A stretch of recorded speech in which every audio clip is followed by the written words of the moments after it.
మరణాత. ప్రభునందు ప్రియ స్నేహితులారా, బైబిల్ మిషన్ కడప అనే యూట్యూబ్ ఛానల్ ద్వారా అనేకమైనటువంటి దేవుని వాక్యములను, బైబిల్ యొక్క వాడుక భాషలోని మాటలను మీతో పంచుకోవాలని ఆశపడుతూ ఈ వీడియో చేస్తూ ఉన్నాను.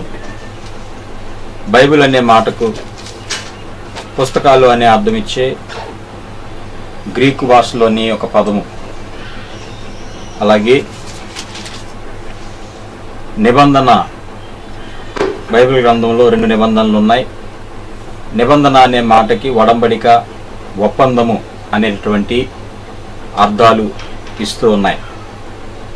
అలాగే తన ప్రజలను దీవించడానికి దేవుడు ఒక వాగ్దానమును చేసినట్లుగా ఈ గ్రంథము మనకు తెలియచేస్తోంది. అలాగే యూదులు అనబడిన ఇశ్రాయేలు ప్రజలతో మోషే కాలంలో దేవుడు చేసిన ఒప్పందాన్ని గురించిన వ్రాసిన పుస్తకాల సముదాయమే ఈ బైబిల్ గ్రంథం. యేసుక్రీస్తునందు విశ్వాసముంచిన వారందరితో దేవుడు చేసిన ఒప్పందాన్ని గురించిన రాయబడిన పుస్తకాల సముదాయము క్రొత్త నిబంధన తెలియచేస్తోంది. యోధా ప్రజలను సంప్రదించుటలో దేవుని క్రియలను గూర్చి పాత నిబంధన లేఖనాలు తెలియచేస్తూ ఉన్నాయి. సర్వ ప్రపంచానికి దేవుని ఆశీర్వాదాన్ని తేవడానికి ఈ లేఖనాలు దేవుని ప్రణాళికను బయలుపరుస్తూ ఉన్నాయి. దేవుడు తన ప్రణాళికను నెరవేర్చుటకు పంపనై ఉన్న రక్షకుడు, మెస్సియా అనబడిన యేసుక్రీస్తు ప్రభువును గూర్చి ఈ లేఖనాలు ప్రభు రాకను గూర్చి తెలియచేస్తూ ఉన్నాయి. క్రొత్త నిబంధన లేఖనాలు పాత నిబంధన కథకు ధారావాహికంగా కనబడుతూ ఉన్నాయి. అవి ప్రభు రక్షకుడు యేసుక్రీస్తు ప్రభు రాకడను మరియు సర్వ మానవ జాతి కొరకు ఆయన రాకడ యొక్క అర్థమును వివరిస్తూ ఉన్నాయి. అలాగే పాత నిబంధన అవసరమైనటువంటి భాగములను, క్రొత్త నిబంధనను అర్థం చేసుకోవడానికి ఇది ముఖ్యంగా కనబడుతూ ఉంది. పాత నిబంధనలో ప్రారంభమైన రక్షణ కథ క్రొత్త నిబంధనలో యేసుక్రీస్తు ప్రభు ద్వారా పూర్తి చేయబడుతుంది. పాత నిబంధనను గనక మనము చూసినట్లయితే అనేక మంది విభిన్న రచయితలు వ్రాసినటువంటి 39 పుస్తకముల సముదాయంగా కనబడుతోంది. అయితే వీటిని ప్రధానంగా హిబ్రూ అనే ప్రాచీన ఇశ్రాయేలు భాషలో రాశారు. బబులోను సామ్రాజ్యపు రాజభాష అయిన సిరియా లేక అరమిక్ భాషల్లో కూడా కొన్ని భాగాలను రాయడం జరిగింది. పాత నిబంధనలోని భాగాలను 3500 సంవత్సరాల క్రితం రాసిన వారైనారు. పైగా మొదటి పుస్తకాన్ని రాయడానికి, ఆఖరి పుస్తకమైన ప్రకటన గ్రంథం రాయడానికి ఈ రెండింటి మధ్య ఇంచుమించుగా 1000 సంవత్సరాల కాలం గడిచినట్లుగా మనం చూస్తున్నాం. అయితే ఇందులో న్యాయశాస్త్రం కనపడుతూ ఉంది, చరిత్ర కనపడుతూ ఉంది, అలాగనే గద్య భాగాలు కనపడుతూ ఉన్నాయి. పాటలు, పద్యాలు, మేధావుల యొక్క ఉపదేశాలు ఉన్న పుస్తకాలు బైబిల్ గ్రంథంలో మనకి కనబడుతూ ఉన్నాయి. పాత నిబంధన సాధారణంగా 3 భాగాలుగా విడదీయబడుతూ ఉంది. న్యాయశాస్త్రము, ప్రవక్తలు, పవిత్ర రచనలు అనే 3 భాగాలుగా కనబడుతూ ఉంది. అయితే న్యాయశాస్త్రము అనగా దేవుడు మొట్టమొదట తన ప్రజలైన వారికి ఇచ్చిన ధర్మశాస్త్రముగా కనబడుతూ ఉంది. ఇది మొదటి 5 పుస్తకాలు, పంచకాండాలు అనబడినటువంటి 5 పుస్తకాలలో ఈ న్యాయశాస్త్రం కనబడుతూ ఉంది. వీటికి మోషే రచయితగా కనబడుతూ ఉన్నారు. ఈ 5 పుస్తకాలు పంచకాండాలని మనకి కనబడుతూ ఉంది. అయితే ఈ మొదటి పుస్తకంలో ఈ ప్రపంచం ఎలాగున ప్రారంభమైందో అనే విషయాల గురించి, అలాగే మొదటి పురుషుడైన ఆదాము అవ్వల గురించి తెలియచేస్తూ ఉంది. అయితే వాళ్ళు దేవునికి వ్యతిరేకంగా చేసినటువంటి మొదటి పాపం గురించి కూడా ఆదికాండం మొదటి భాగంలో మనకు కనబడుతూ ఉంది. అయితే ఈ పుస్తకం ఇంకా గొప్ప జలప్రలయం గురించి, ఆ జలప్రలయం నుండి దేవుడు రక్షించిన నోవహు కుటుంబం గురించి, అలాగే దేవుడు ఒక ప్రత్యేకమైన ప్రయోజనము తాను ఎన్నుకున్న ప్రజలైన ఇశ్రాయేలు జనాంగం ఎలా మొదలైందో అనే విషయాల గురించి చెబుతూ ఉంది. ఒక మాటలో చెప్పాలంటే ఇది అనేక విషయాల ప్రారంభాన్ని గురించి ఈ ఆదికాండం అనే పుస్తకం తెలియచేస్తూ ఉంది. ఆదికాండం వాడుక భాషలో బైబిల్ చూద్దాం. ప్రపంచ ప్రారంభం. మొదటి రోజు వెలుగును ప్రభు సృష్టించిన వారై ఉన్నారు. మొట్టమొదట దేవుడు ఆకాశాన్ని భూమిని చేశాడు. భూమి మొత్తం శూన్యంగా ఉంది. భూమి మీద ఏమీ లేదు. మహాసముద్రాన్ని చీకటి ఆవరించింది. దేవుని ఆత్మ నీళ్ల మీద సంచరిస్తూ ఉండెను. అప్పుడు దేవుడు వెలుగు కలుగునుగాక అన్నాడు. వెలుగు ప్రకాశించడం మొదలైంది. దేవుడు ఆ వెలుగును చూశాడు. ఆయనకు అది చక్కగా కనబడింది. అప్పుడు దేవుడు ఆ వెలుగును చీకటి నుండి వేరు చేసెను. వెలుగుకు పగలు అని, చీకటికి రాత్రి అని దేవుడు పేరు పెట్టాడు. అస్తమయమైంది. ఆ తరువాత ఉదయం అయింది. ఇది మొదటి రోజు. రెండవ రోజు ఆకాశము. అప్పుడు దేవుడు జలములను 2 భాగములుగా చేయుటకు అంతరిక్షము ఉండునుగాక. హెబ్రీ భాషలో అంతరిక్షం అనే మాటకు గాలి అనే అర్థం అని దేవుడు పలకగా అంతరిక్షమును చేసి నీళ్లను వేరుపరిచాడు. కొంత నీరు గాలికి పైగాను, కొంత నీరు గాలికి కిందను ఉంది. దేవుడు ఆ అంతరిక్షానికి ఆకాశము అని పేరు పెట్టాడు. అస్తమయమైంది. ఆ తరువాత ఉదయమైంది. ఇది రెండవ రోజు. మూడవ రోజు పొడి నేల మొక్కలను దేవుడు సృష్టించారు. అప్పుడు దేవుడు పొడి నేల కనబడినట్లు ఆకాశము కింద నీరు ఒక్కచోట చేరునుగాక అన్నాడు. అలాగే జరిగింది. ఆ పొడి నేలకు భూమి అని దేవుడు పేరు పెట్టారు. మరియు ఒక్కచోట చేరిన నీటికి సముద్రాలని దేవుడు పేరు పెట్టాడు. ఆయనకు ఇది చక్కగా ఉన్నట్టు కనబడింది. అప్పుడు దేవుడు భూమి గడ్డిని, ఆహార ధాన్యపు మొక్కలను, ఫలవృక్షాలను మొలిపించుగాక. ఫలవృక్షాలు విత్తనాలు గల పండ్లను పండిస్తాయి. మరియు ప్రతి మొక్క తన స్వంత రకం విత్తనాన్ని రూపొందిస్తుంది. ఈ మొక్కలు భూమి మీద పెరుగునుగాక అని అన్నారు. అలాగే జరిగింది. గడ్డిని, ఆహార ధాన్యపు మొక్కలను భూమి మొలిపించింది.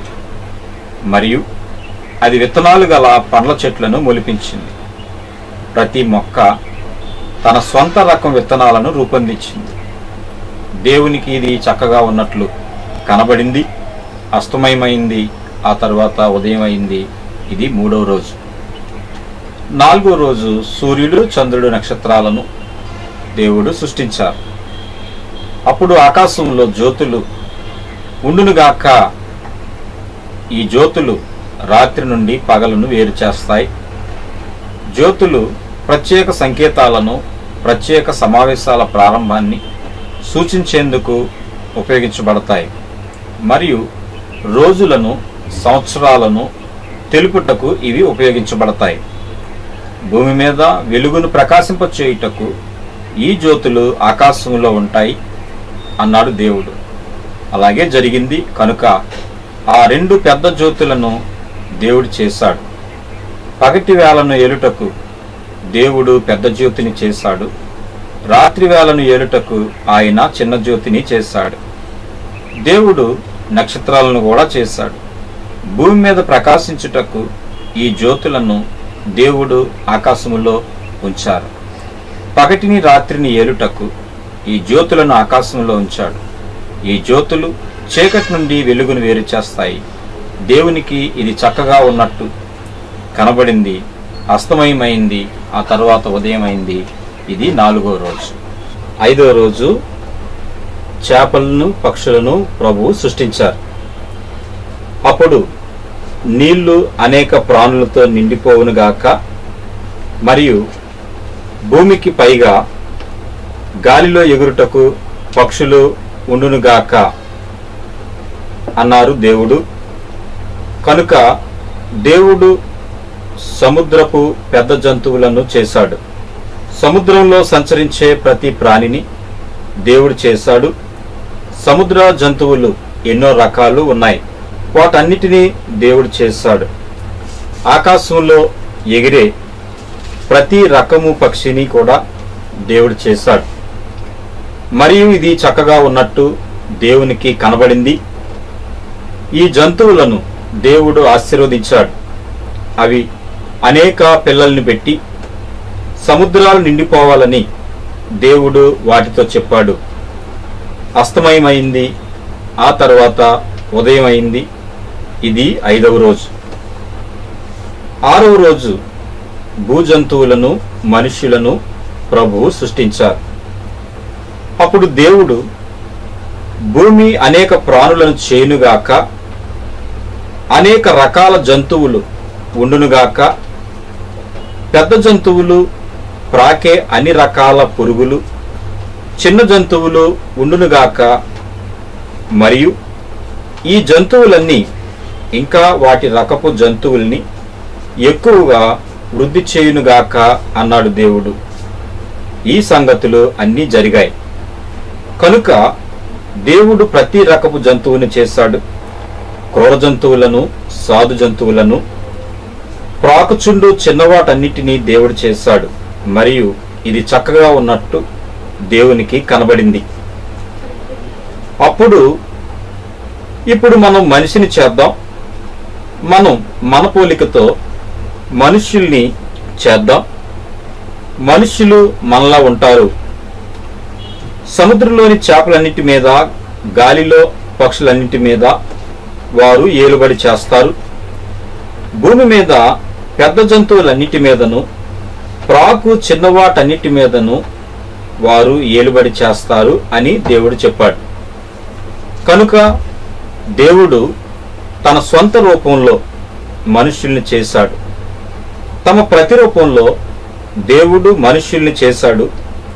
దేవుడు వారిని మగ, ఆడవారిగా చేశాడు. దేవుడు వారిని ఇంకా అనేక మంది ప్రజలు ఉండునట్లు పిల్లలను కనండి, భూమి మీద నిండిపోయి దానిని స్వాధీనం చేసుకోండి, సముద్రంలో చేపల మీద, గాలిలో పక్షుల మీద ఏలుబడి చేయండి, భూమి మీద సంచరించే ప్రతి ప్రాణి మీద ఏలుబడి చేయండి అని ఆశీర్వదించాడు. ఆహార ధాన్యపు మొక్కలన్నిటినీ, ఫలవృక్షాలన్నిటినీ నేను మీకు ఇస్తున్నాను. ఆ చెట్లు విత్తనాలు గల పండ్లను పండిస్తాయి. ఈ ఆహార ధాన్యము, పండ్లు మీ ఆహారము అవుతుంది. మరియు పచ్చ మొక్కలు అన్నింటినీ జంతువులకు నేను ఇస్తున్నాను. ఆ పచ్చ మొక్కలు వాటికి ఆహారం అవుతాయి. భూమి మీద ప్రతి జంతువు, గాలిలో ఎగిరే ప్రతి పక్షి, భూమి మీద ప్రాకుచుండు చిన్న ప్రాణులు అన్నీ ఆ ఆహారాన్ని తింటాయి అని దేవుడు చెప్పాడు. ఈ సంగతులు అన్నీ జరిగాయి. దేవుడు తాను చేసినదంతా చూశాడు. అది అంతా చాలా చక్కగా ఉన్నట్టు దేవునికి కనబడింది. అస్తమయమైంది, ఆ తర్వాత ఉదయమైంది. ఇది 6వ రోజు. ఆదికాండము 2వ అధ్యాయము 7వ రోజు దేవుడు విశ్రాంతి తీసుకున్నారు. కనుక భూమి, ఆకాశము వాటిలోని ప్రతిదీ పూర్తయింది. దేవుడు తాను చేస్తున్న పని ముగించారు. కనుక 7వ రోజున దేవుడు తన పని నుండి విశ్రాంతి తీసుకున్నాడు. 7వ రోజును దేవుడు ఆశీర్వదించి దానిని పవిత్ర దినంగా చేశాడు.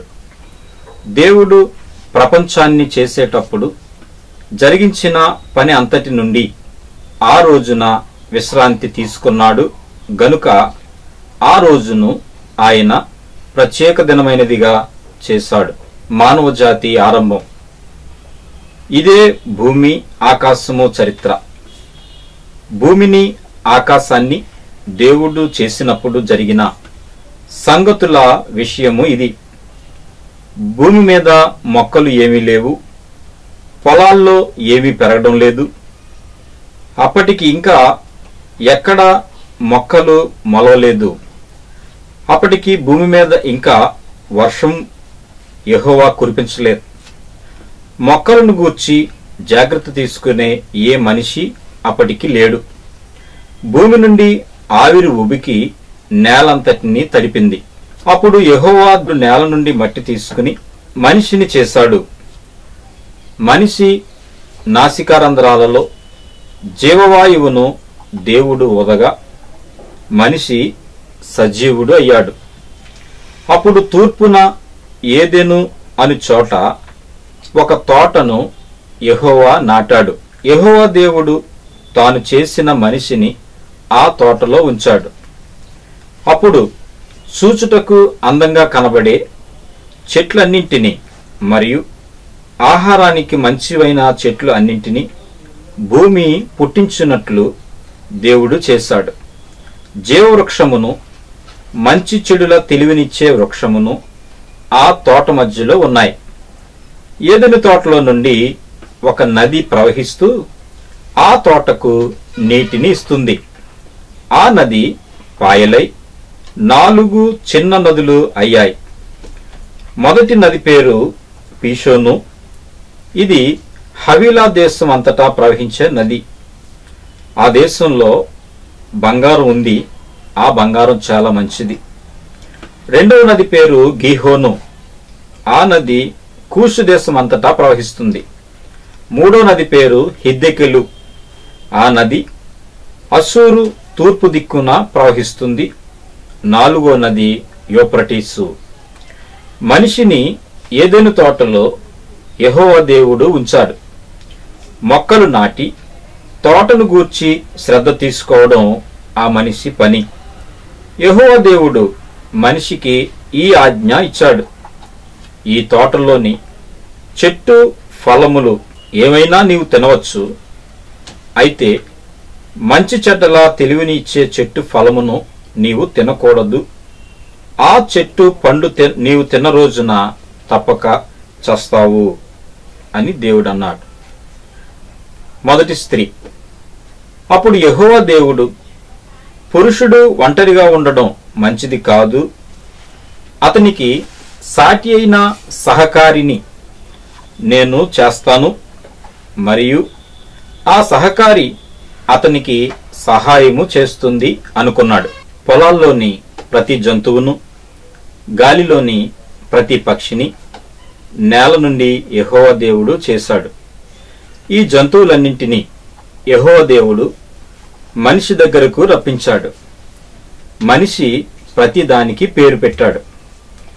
సాధు జంతువులన్నిటికీ, ఆకాశ పక్షులన్నింటికీ, అడవి క్రూర జంతువులన్నింటికీ మనిషి పేరు పెట్టాడు. ఎన్నెన్నో జంతువుల్ని, పక్షుల్ని మనిషి చూశాడు. అయితే తనకు సరిపోయే సహాయంగా ఏది అతనికి కనబడలేదు. అందుచేత ఆ పురుషుడు గాఢ నిద్రపోయేటట్టు దేవుడు చేశాడు. అతడు నిద్రపోతూ ఉండగా అతని శరీరంలోని ప్రక్క ఎముకలలో ఒక దానిని తీసుకున్నాడు.